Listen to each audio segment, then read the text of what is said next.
Recently, there has been a lot of discussion in India regarding an amendment proposed by the Modi government, which has created a buzz on news and social media.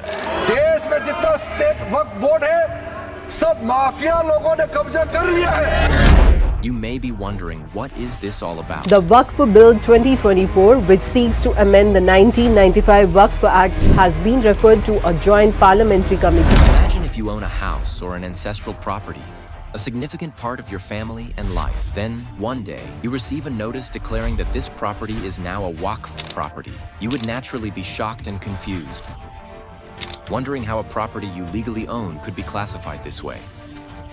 So what is this and why is it so controversial? कानून बन जाएगा. उत्तर प्रदेश में 1,21,000 वक्फ की properties है. 1,12,000 के पास कागज ही नहीं है.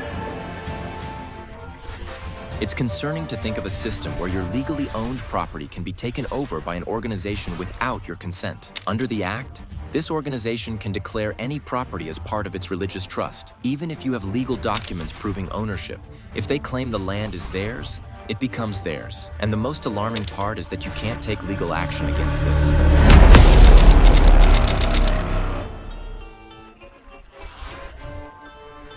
Waqf, an Arabic term meaning detention or dedication, refers to property that an individual dedicates to Allah, following Islamic law.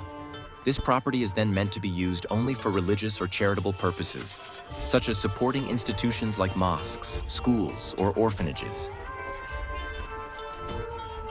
The concept of Waqf has a long history and was also recognized in the British era. In 1923, the British passed the Waqf Validating Act to legally define the status of these properties. After independence in 1954, the Indian government introduced the Waqf Act with similar intentions to manage these religious and charitable properties. However, over time, it has become a powerful and controversial tool. When India was partitioned, Hindu properties left in Pakistan were handed over to Muslims there, and Muslim properties left in India were similarly managed. In 1995, a major amendment was made to the Waqf Act under Prime Minister P.V. Narasimha Rao. This amendment gave Waqf boards considerable power to declare any property as Waqf property.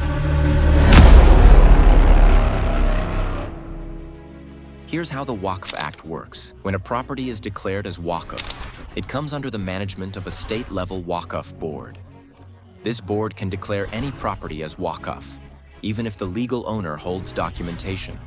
Instead of directly approaching a regular court, the property owner must go to a Waqf tribunal to challenge it, a tribunal that the Waqf board itself controls. This raises concerns about fairness and justice, as one is required to seek redress from a system that is part of the opposing party.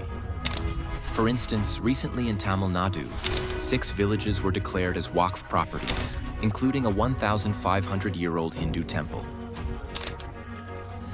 Such a declaration means that one cannot approach a regular court, but must go to the Waqf tribunal. If someone wishes to sell this land, they must obtain a No Objection Certificate, NOC, from the Waqf board. Approximately 12,000 in Waqf boards and 18,000 in Waqf tribunals. In terms of scale, Waqf properties in India cover over 800,000 acres, making the Waqf board the 3rd largest landowner in India, following Indian Railways and the Defense Department. It essentially functions as a parallel system with its laws, land, and judicial structure. Given these extensive powers, the Waqf Act is viewed by many as a tool of exploitation, infringing on people's civil rights.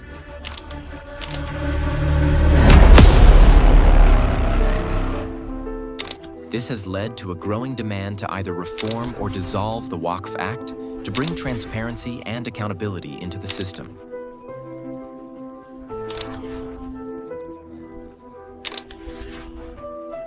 Only by raising awareness can there be a push to amend or repeal this controversial law, ensuring that it aligns with democratic values and does not obstruct the country's progress.